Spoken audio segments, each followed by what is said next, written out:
Alors dans cet exercice, on va associer différentes mémoires, soit en série pour l'exercice 18, soit en parallèle pour l'exercice 19. Mais en tout cas, on va avoir plusieurs blocs de mémoire qu'on va vouloir associer pour pouvoir augmenter soit le nombre de mots, c'est-à-dire le nombre de cases mémoire qu'on peut adresser, soit la taille de chacune des cases, donc la taille de chacun des mots qui sont en mémoire.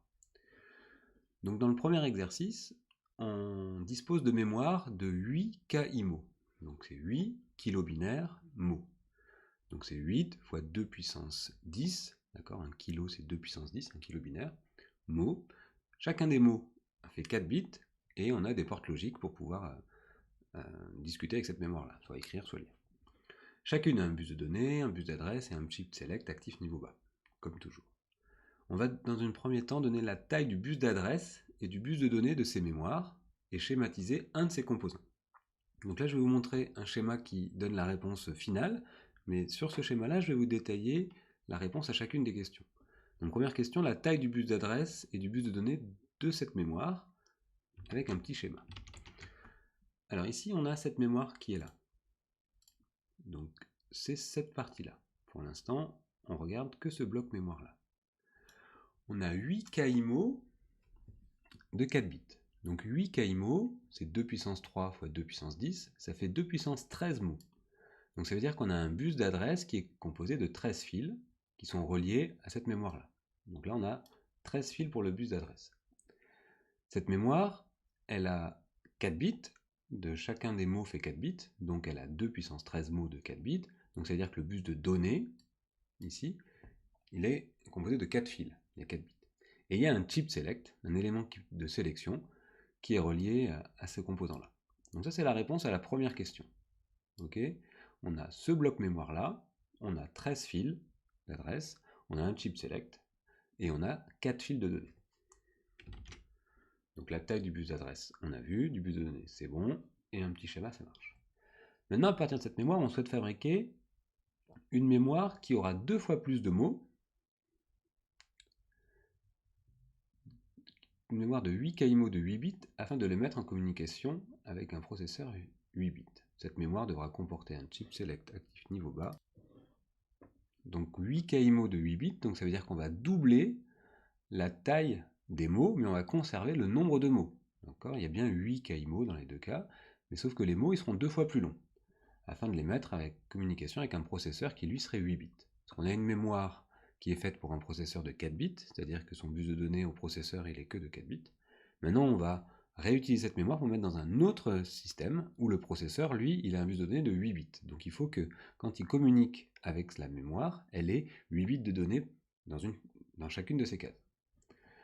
Donc c'est ça le but de l'exercice. Cette mémoire devra comporter un chip select actif niveau bas, et sur un schéma représentant la mémoire à réaliser, faites apparaître les ports nécessaires à son bon fonctionnement. Donc on va faire un schéma de la mémoire que l'on souhaite avoir, et enfin on expliquera comment on peut réaliser cette mémoire de 8 KIMO de 8 bits à partir de mémoire de 8 KIMO de 4 bits. Donc la réponse à la question 2, c'est la suivante. Moi je veux construire cette grande mémoire-là. Très bien. Celle qui est tracée ici par les pointillés. Donc j'ai ici, ici, ici et là. Donc j'ai cette mémoire qui a 2 puissance 13, donc c'est 8 KI, donc 2 puissance 3 fois 2 puissance 10, donc c'est 8 KI mots, et chacun des mots fait 8 bits, et on a un chip select. Donc là, le grand rectangle, c'est la mémoire que je souhaite obtenir. Donc ça, c'est la réponse à la question 2. Comment je vais faire pour la construire à partir de mes mémoires, mon premier carré? Eh bien c'est simple, je vais en mettre 2, je vais les associer, donc on dit en série, de telle manière à ce que le chip select soit relié aux deux en même temps, et qu'il active les deux cartes en même temps. C'est-à-dire que quand celle-ci sera active, celle-ci sera aussi active. J'aurai 4 bits de données en sortie ici, et 4 bits de données en sortie ici. Eh bien je vais les concaténer, je vais les réunir, pour avoir une sortie qui fait 8 bits.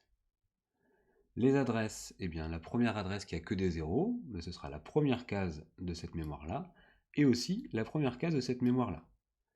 D'accord, puisque le bus d'adresse il est relié aux deux composants, et qui sont actifs en même temps. Donc à la première adresse 000, disons que je la mets tout en haut, j'aurais pu la mettre tout en bas, mais schématiquement, je la présente ici tout en haut. Vous verrez dans la datasheet des composants qu'on utilise, elle est parfois représentée en haut, parfois en bas, mais en TP ou ERIC ici c'est en haut. Donc la première adresse, elle est tout en haut.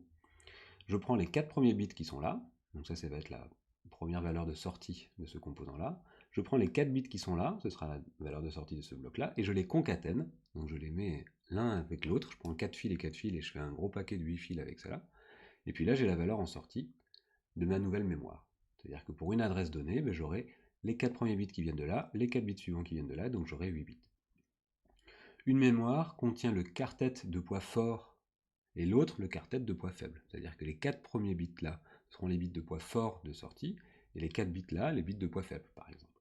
Ça dépend comment j'ai fait ma concaténation. Si j'avais mis ces fils là avant les autres, j'aurais eu l'inverse. Et il faut qu'elles soient sélectionnées simultanément. Donc en même temps, je vais sélectionner les deux mémoires. Et donc cette nouvelle mémoire-là, elle aura bien 2 puissance 13 mots, puisqu'en entrée j'ai 2 puissance 13 adresses, et chacun des mots fera 8 bits. 4 provenant de cette mémoire et 4 provenant de celle-ci. Donc là on a vu un moyen de doubler la taille des mots en conservant le même nombre d'adresses. C'est l'association en série. L'association en parallèle qu'on va voir maintenant permet l'inverse, c'est-à-dire que je vais doubler le nombre d'adresses, mais conserver le même taille de mots.